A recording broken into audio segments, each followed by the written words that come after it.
That news was brought to you by ACS Manufacturing Corporation, ISO certified world-class quality. ACS, goodbye to me, Mancha. Hello, bright bar blue. Isang labanan yan. Bright bar blue. Pride Bar Blue with powerful stain-away enzymes. Malupit magtanggal ng dumit mancha pero di masakit sa kamay. Goodbye to me, Mancha. Hello, bright bar blue. Isang labanan yan. Tested ang cotton and polycotton. Sa mancha, malupit. Sa kamay mo, mabait. Pride Bar Blue. Manufactured by ACS Manufacturing Corporation. ISO certified world-class quality. ACS. Santon Plus Gold. Kung nga pala si May, nabuhan ako ng bukol sa aking suso. Nasubukan ko ang Santon Plus Gold, 2 kapsula, 3 times a day sa loob ng 3 buwan. Lumiit ang bukol sa suso ko. Santon Plus Gold. Mas pinalakas, pinagaling, pinahusay. Santon Plus Gold. Boom, papaya, white rose papaya, yeah, yeah, yeah. Boom, puti ka in 7 days, oh yeah, yeah, yeah, yeah, yeah, yeah. White rose papaya. New White Rose Papaya. May double whitening ng papaya extracts and vitamin B3. Clinically proven magpaputi in as early as 7 days with regular use. Boom, puti ka, white rose papaya, yeah, yeah, yeah, yeah, yeah. Papaya puti, papaya fast. White Rose Papaya with vitamin B3. Manufactured by ACS Manufacturing Corporation. ISO certified world-class quality. ACS.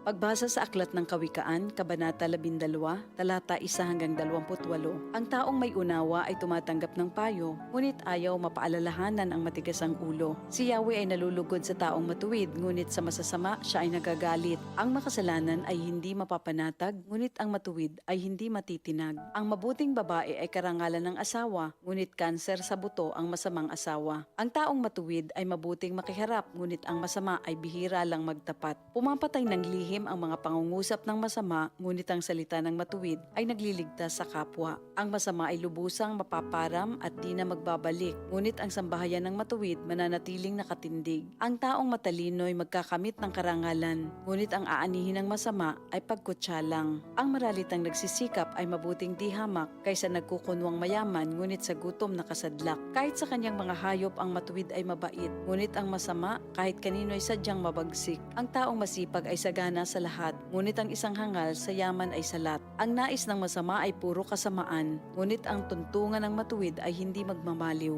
Ang masama ay nahuhuli sa salita ng kanyang bibig, ngunit ang matuwid ay malayo sa ligalig. Ang kakamti ng tao ay batay sa gawa o salita, bawat isa ay tatanggap ng karampatang gantimpala. Ang akala ng mangmang ay siya lamang ang tama, ngunit handang tumanggap ng payo ang taong may unawa. Ang pagkainis ng mangmang kaagad nahahalata, ngunit ang mga matatalino di pansin ang pagkutya. Sa pagsasabi ng tapat, lumilitaw ang katarungan, ngunit ang pagsisinungaling ay lumilikha ng kapahamakan. Ang matalas na pananalita ay sumusugat ng damdamin, ngunit sa magandang pananalita, sakit ng loob ay gumagaling. Ang tapat na labi ay mananatili kailanman, ngunit ang dilang sinungaling ay hindi magtatagal. Ang nagbabalak ng masama ay mag-aani ng kapahamakan, ngunit ang nag-iisip ng mabuti magtatamo ng kagalakan.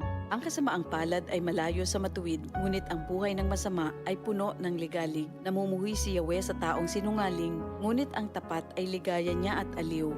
Di agad sinasabi ang alam ng matalino, ngunit kahangalan ay inihahayag ng mangmang na tao. Balang araw, ang masikap ang mamamahala, ngunit ang tamad ay mananatiling alila. Nagpapahina sa loob ng isang tao ang kabalisahan, ngunit ang magandang balita ay may dulot na kasiglahan.